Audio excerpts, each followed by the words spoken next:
move your shit over the edge.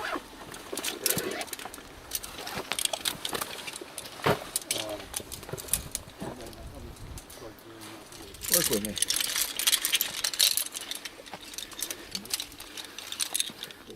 I am rolling. Action.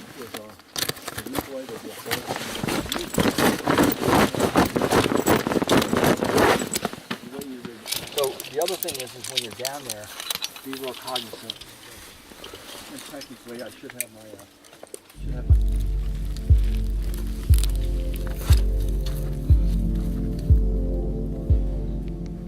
Most people, in thinking about caves, are repulsed by the darkness. And at the same time, darkness beckons. Where does it go? I began exploring caves 3 decades ago, and I've been filming and photographing the underground nearly as long. Vertical exposure, mud, moisture, no wall outlets. The harsh conditions will shut you down in a heartbeat if you're not prepared. Try then to imagine the logistics of 3D mapping a big bad cave.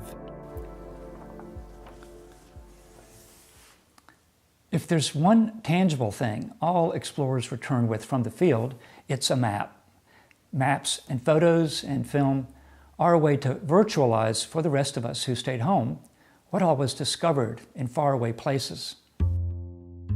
Conventional maps are flat, not nearly so big a deal with house plans to visualize a room, the relationship between rooms.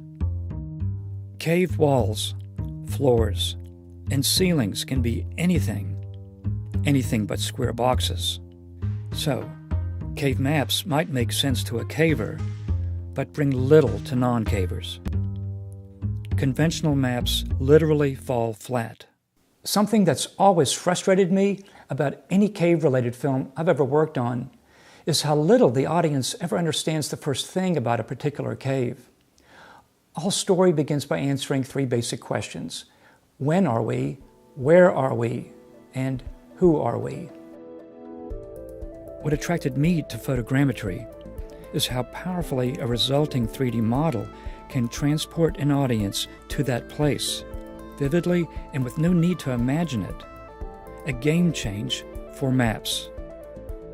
The promise of photorealism, of total freedom to push back the darkness with virtual lights, to explore from any angle with virtual cameras. This powerful mode of travel to an underground wilderness is what attracted the Edwards Aquifer Authority to use immersive technologies in raising public awareness about the fragility of water resources. As for my own bag of tricks, there's one tool I couldn't have managed without, working with nearly 10,000 photos in bringing together this monstrous model, that being reality capture software. I say this from working with several photogrammetry solutions and comparing notes with other users working with reality capture. One thing we can all agree on is its fantastic speed, easily 5 times that of the nearest competitor. And every bit as important as speed is its rock-solid stability. The Subterranean 3D project served as a non-trivial test of reality capture capability and usability. Any SFM solution is only as good as the quality of the data in. Are there enough photos? And do these provide a sequence of perspectives the computer can follow? Our team was pushed to properly capture these allowable perspectives in the Texas cave. The principle of closing loops is as critical to photogrammetry as to conventional surveying techniques.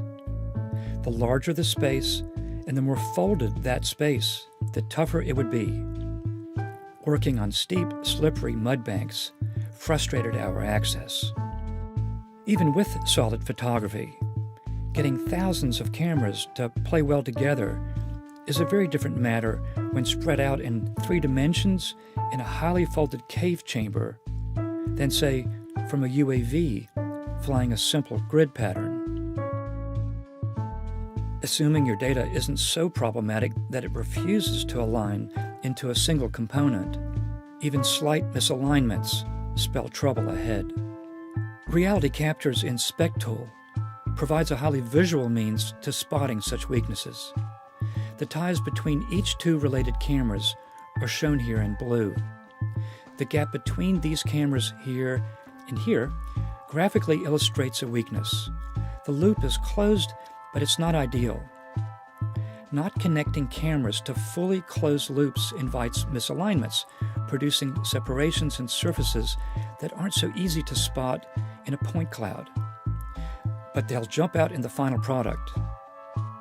By rotating the point cloud and paying close attention to the side view of the walls, Reality Capture's Point Lasso tool lets you grab some of the problem children points.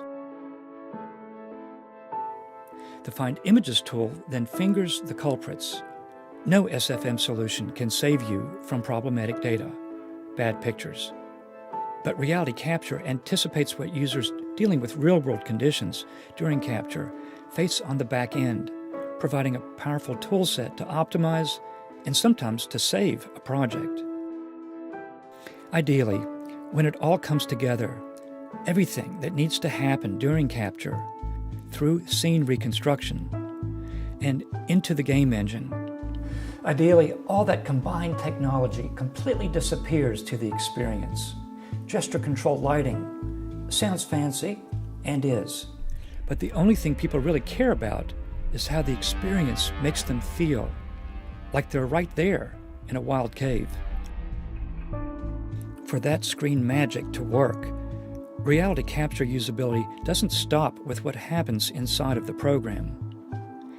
Anticipating the system requirements of a game engine used to render in real time the subterranean 3D experience, Reality Capture provides a tool for the job during export.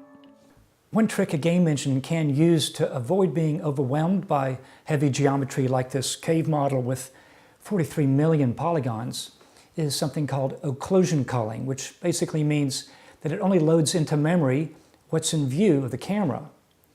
What that means for how you want to import the model is that it wants to leave Reality Capture broken into many smaller bite-sized chunk meshes.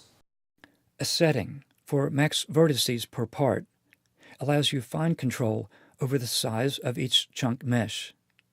In the export dialog, enabling preserve parts then assures that any model of a scene, no matter how large as a whole, will import to the game environment, each constituent mesh sharing a common scale and coordinate system to join seamlessly, to render efficiently.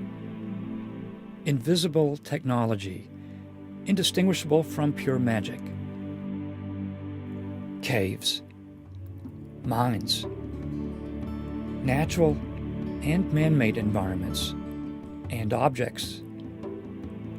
Photogrammetry is today as revolutionary to digitizing place as was the invention of the camera in the 1830s to painting. Art, and the science of art, once again is on the move.